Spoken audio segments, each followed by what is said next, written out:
Hi, guys, and welcome back to another episode of AZ Drone Talk. I'm Greg Reverdio, And I'm Rich Charpentier. and today we are talking about how to deal with people around you when you fly. And I'm sure you've been in this position where you're flying, you're doing a mission, you're trying to stay away from people, and somebody comes over because they have a question.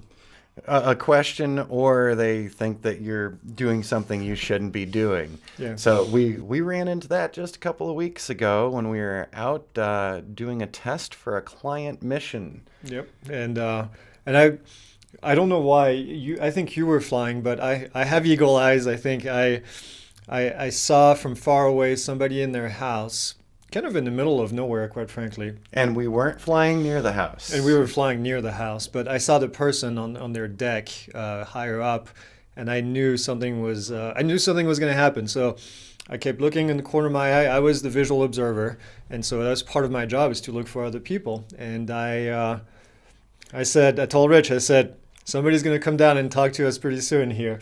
And you were laughing. And sure enough, they got the binoculars out. They looked at us for a long time with the binoculars. And then we saw them getting in the truck. Yeah, so they drove down. So the drone was not anywhere close to their home, so not flying over their home. It was actually flying over a property that we were working on a test map for, or a test model. And Greg saw the person in question jump into their truck and drive down a long dirt road way in the distance. And I personally thought, oh, maybe they're off to the grocery store or something. But no, when they came down to the bottom of the hill, they hung a left.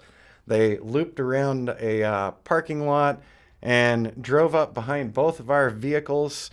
Greg was ready to say hello, but instead they drove up behind each vehicle and took photos of our license plates because drone flying hoodlums we are. Yep. So, yeah. I mean, the way I would approach this, I want to be a good steward of our industry, and I think the best way to deal with people like this is to talk to them and tell them what you're doing and tell them that you're indeed. Now we were inside the Class D airspace, in Class D Delta airspace. Now we have approval to do so. At no point in time was it a danger.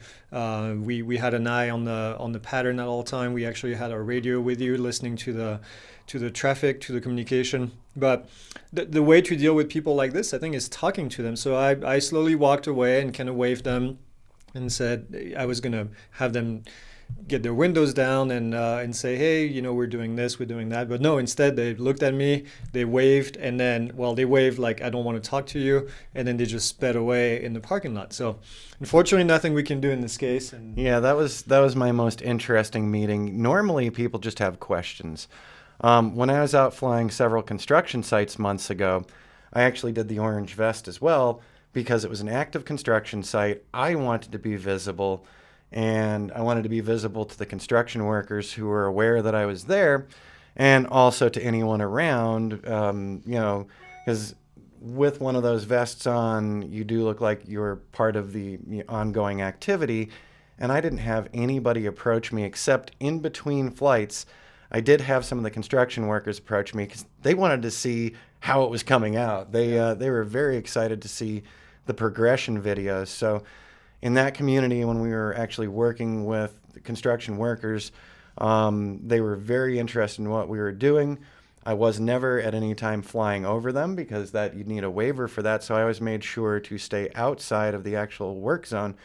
But so neighbors in the area in this community that's growing, I didn't have a single one approach me while I was doing flights. When I packed up and finished up, I did have one gentleman come over and just ask me, hey, so what are you doing? Why are you filming that? He was very interested in it. So it wasn't put off at all. Yeah, and I want to go back to your point about the vest, because I think it does help people realize that, hey, this is kind of an official function. And the FAA actually has put out a memo that said that you should be, it's not a rule, but they recommend that you actually wear the vest when you're on site. So go ahead, and I think it's a good thing to do. And I think it can't hurt. Yeah, it definitely can't hurt. Yeah. Except your ego, but that's Yeah. the only thing. And- I'm just messing with Yeah, well, no, I didn't mind at all. I thought I kind of looked cool in it. So, And so, how do you deal with people when you're on the job site? If you're by yourself, it's difficult, and I think the recommendation would be, if you're flying by yourself, you don't have a visual observer, you don't have another person, I'll be right with you. Acknowledge that they ask you a question, but say I need to finish this mission. I need to concentrate flying this drone, and I'll answer all your questions when I'm done. And hopefully they back off a little bit. Just let them know if they're staying in the area where you are. Let them know what you're about to do. Open communication. And I'm going to land right here. If you can just give me a little bit of room, whatever it is, so you don't fly over them, so they don't become a danger to the operation. Yeah. So, and other things that I've heard, so I don't know how much of this you've heard, Greg. I've had people, I really have had very few negative approaches. I've had a couple people talk to me after I'm flying, expressing concerns about privacy. Everyone's so very worried about privacy with drones. And from my viewpoint, since I'm doing this work commercially, I'm not photographing your house or photographing in your windows unless you're paying me to do it. Yeah. I have no interest in what's going on in another property, and I think a lot of us are like that, especially if you're doing commercial work. I'm not looking around your house, and quite frankly, the drones are loud enough. We're not hovering at somebody's window.